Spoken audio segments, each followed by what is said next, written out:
Personal notification. পর্ব 3। প্যাকেটের কথা বলতেই সাজু বলে প্যাকেট উদ্ধার করতে পেরেছেন। রিশাদ তো বলল সে নাকি ঘুম থেকে উঠে প্যাকেট খুঁজে পায়নি।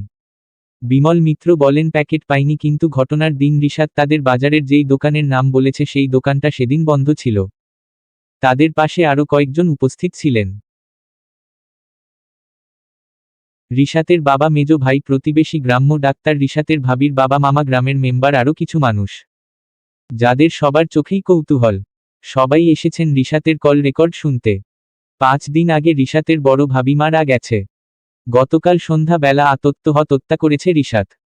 কিন্তু রিশাত তার মৃত্যুর আগে নিজের মোবাইলে দীর্ঘ 38 মিনিটের ভয়েস রেকর্ড রেখে গেছে। রেকর্ড এত সহজে পাওয়ার উপায় ছিল না যদি না রিশাত তার টেবিলের উপর এক টুকরো কাগজে লিখে রাখত যে, আমার যা বলার সবকিছু আমি আমার মোবাইলে রেকর্ড করে রেখে যাচ্ছি। আপনারা সবাই আমাকে সন্দেহ করতে শুরু করেছেন। আপনাদের এই ধারণা আমাকে ভেতর থেকে খুন করেছে। মা বাবার প্রতি আমার সবচেয়ে বেশি অভিযোগ। তারা অন্তত আমাকে সাপোর্ট করতে পারত। সাজু এখানে এসেছে সকাল 11টায়। রিশাতের বড় ভাবির মামা সাজুকে গতকাল রাতে মেইল দিয়ে বিস্তারিত জানিয়েছেন। কাল রাতে তিনি সাজু ভাইকে লিখেছেন, সেদিন রাতেই খবর পেলাম আমার বোনের মেয়েটা মারা গিয়েছে। আমরা সবাই মিলে ভাগ্নির বাড়িতে গেলাম। ওদের বাড়ির প্রতিটি মানুষের কথা ছিল সন্দেহজনক। তাদের দাবি ছিল আমার ভাগ্নি হার্ট অ্যাটাক করে মারা গেছে। কিন্তু আমার সন্দেহের কারণেই আমরা থানায় জানাই, পুলিশ আসে, সবার সঙ্গে কথা বলে তারা ভাগ্নিকে নিয়ে যায়। থানা থেকে পাঠানো হয় পোস্টমর্টেম করতে।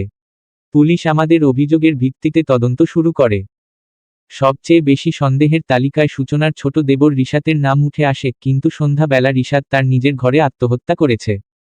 আমরা কিছুই বুঝতে পারছি না। থানা পুলিশ তো চলছে, তবুও আমি চাই আপনি আমার ভাগ্নির খুনিকে বের করুন। ভাগ্নিকে পাওয়া যাবে না জানি, কিন্তু তার খুনিকে শাস্তি দিতে না পারলে আমরা নিজেদের ক্ষমা করতে পারব না। আপনার আশার অপেক্ষায় থাকব। গ্রাম বাবলাতলা, থানা মোরেলগঞ্জ, জেলা বাগেরহাট। এসআই বিমল মিত্র খানিকটা বিরক্ত। পুলিশ এরকম খুন, ডাকাতি, মারামারি, দখলদারি, আন্দোলন ইত্যাদি সবকিছুর সঙ্গে লড়াই করেন। হাসপাতালের নার্স যেমন প্রতিদিন ডিউটির সময় রোগীর কান্নার শব্দ শুনে অভ্যস্ত, তেমন করে পুলিশও জানে এই তো জীবন। এক জায়গায় সারাদিন বসে থাকলে তাদের চলবে না। সাজু ভাই বললেন, আগে আমরা রিশাতের রেখে যাওয়া রেকর্ডটা সম্পূর্ণ শেষ করি। তারপর বাস্তবে কি আছে, কি ঘটেছে সবকিছু নিয়ে ভাবা যাবে। হতে পারে রিশাত পরে যেগুলো দেখেছে, কেন আত্মহত্যা করেছে, সবটাই হয়তো রেকর্ডে রয়েছে। রেকর্ড চালু করে আবারও মনোযোগ দিল সাজু। রিশাত বলছে, বাজারে যেই ছেলেটা মোবাইল সার্ভিসিংয়ের কাজ করে, ছেলেটা আমার পরিচিত। ওর নাম সোহাগ, আমার কাছে নাম্বার ছিল। ভাবির ঘর থেকে বের হয়ে আমার ঘরে গিয়ে কল দিলাম। কলের একদম শেষ মুহূর্তে সোহাগ কলটা রিসিভ করে। কি রে, এত কল দিলি? কিছু হয়েছে? সোহাগের বাড়ি পশ্চিমপাড়া। এত তাড়াতাড়ি ভাবির মৃত্যুর খবর সে পাবে না। বললাম, ভাবির মোবাইল কি তোর কাছে? আজকে সকালে নাকি ঠিক করতে দিয়েছে? হ্যাঁ দিয়েছিল, কিন্তু আমি তো সন্ধ্যা বেলা গিয়ে মোবাইল দিয়ে আসলাম। কার হাতে দিয়েছিস? তোর ভাবির মোবাইল আর কার হাতে দেব? যার মোবাইল তার কাছেই দিয়ে এসেছি। তোর মা তখন ছিল সেখানে। আমি লম্বা দম নিয়ে বললাম, কিছুক্ষণ আগে ভাবি মারা গেছে। কিভাবে মারা গেছে আমরা কেউ জানি না। ভাবির মোবাইলটাও খুঁজে পাচ্ছি না। তোর ভাবি মারা গেছে? আমার তো বিশ্বাসই হচ্ছে না। সন্ধ্যা বেলাতেই গিয়ে দেখা করে আসলাম, আর এখন বলছিস মারা গেছে? সোহাগের কথা শুনে চিন্তা আরো বাড়ে। মোবাইলটা তো খুঁজে পাচ্ছি না। সোহাগ যদি মোবাইল দিয়ে যায় তাহলে ভাবির মোবাইল কোথায়? আর সবচেয়ে বড় কথা, মায়ের সামনে যদি সোহাগ এসে মোবাইল দিয়ে যায় তাহলে মা একটু আগে কেন বললেন ভাবির মোবাইল বাড়িতে নেই? এসব কথা ভাবতে থাকি, তখনই মা পিছন থেকে বলে ওঠে, একটা কথা ভুলে গেছি। বৌমার ফোন বাড়িতেই ছিল। বাজারের সেই ছেলেটা বাড়িতে এসে দিয়ে গেছে। আমি মায়ের দিকে তাকিয়ে রইলাম। মায়ের চোখের দিকে তাকিয়ে মনে হচ্ছিল তিনি অপরাধীর মতো নিজেকে গুটিয়ে রাখছেন। মাকে সচরাচর এরকম ভঙ্গিতে কখনো দেখিনি। মা বললেন, মেজ বৌমাকে নিয়ে বড় বৌমা আর কি বলেছে রিশাত? তোর মেজ ভাইয়ের কাছে না বলিস, কিন্তু আমাকে বল। আশ্চর্য হলাম, কারণ মেজ ভাবির বিষয় নিয়ে আমি শুধু মেজ ভাইয়ের সঙ্গে কথা বলেছি। তাকে দুবার প্রশ্ন করেছি, কিন্তু মাত্র 15-20 মিনিটের মধ্যে ভাইয়া সেই কথা মাকেও বলে দিয়েছে।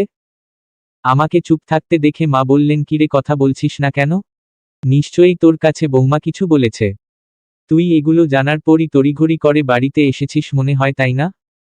পাশে অন্য ঘরে ভাবির মা বাবা ও আত্মীয়দের কান্নায় বাতাসে আতঙ্কের ঘ্রাণ। তার মধ্যে আমরা যদি এভাবে গোপনে বারবার কথা বলি তাহলে তো মানুষ সন্দেহ করবে, এসব ভেবে মাকে বললাম, হ্যাঁ অনেক কিছু বলছে, কিন্তু এখন সেসব বলার সময় নাই। চলো ওদিকে যাই। গিয়ে কি করব? বৌমার মামা তোর বাবার সাথে নিলয়ের সাথে কথা বলেই থানায় কল দিয়েছে। এই সামান্য কারণে পুলিশ কেন আসবে? মহিলা মানুষের লাশ একবার নিয়ে গেলে কাটাকাটি করে তারপর ফেরত দিবে। আমি মাকে বললাম, যদি ভাবিকে কেউ খুন করে তাহলে তো খুনির ধরা পড়া উচিত। আর ওনারা সন্দেহ হলে পুলিশ ডাকতেই পারেন। মা রাগের স্বরে বললেন, সন্দেহ করবে কেন? আমরা কি ওদের মেয়েকে খুন করব? নিজের সন্তান মারা যাবার পর 1 বছর পেরিয়ে গেছে, তারপরও তো তাকে এই বাড়িতে রেখেছি। মায়ের শক্ত কথার জবাবে বললাম, এমনি এমনি রাখো নাই মা। ভাবি তার মা বাবার একমাত্র মেয়ে।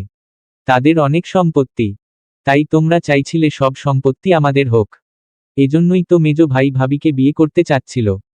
মা আমার দিকে তাকিয়ে রইলেন। আমি এভাবে সরাসরি মেজো ভাই ও মায়ের দিকে আঙ্গুল দেখিয়ে কথা বলবো এটা ভাবেন নাই। আমি মাকে আস্তে করে বললাম, মা আমি মোবাইলের ফ্ল্যাশলাইট জ্বালিয়ে ভাবির ঘরে ঢোকার পরে ঘরের দরজা বন্ধ করেছিলাম। কারণ ভয় হচ্ছিল যে তুমি বাবা ভাইয়া যদি কেউ দেখো বা হঠাৎ চলে আসো তাহলে কেলেঙ্কারি হবে। সেজন্য আমি দরজা বন্ধ করে ভাবির বিছানার কাছে গিয়ে তাকে ডাকছিলাম। তুমি তো বাবার সাথে অন্য ঘরে ঘুমাও, তাহলে বন্ধ দরজা দিয়ে তুমি ঘরের ভেতর ঢুকলে কিভাবে? নাকি তুমি আমার আগে থেকেই ভাবির ঘরের মধ্যে ঢুকেছিলে? আমার কথা শুনে মায়ের চোখমুখ শুকিয়ে যায়। কি উত্তর দেবেন খুঁজে পান না। আমি বললাম, ভাবিকে কি তুমি খুন করেছ মা?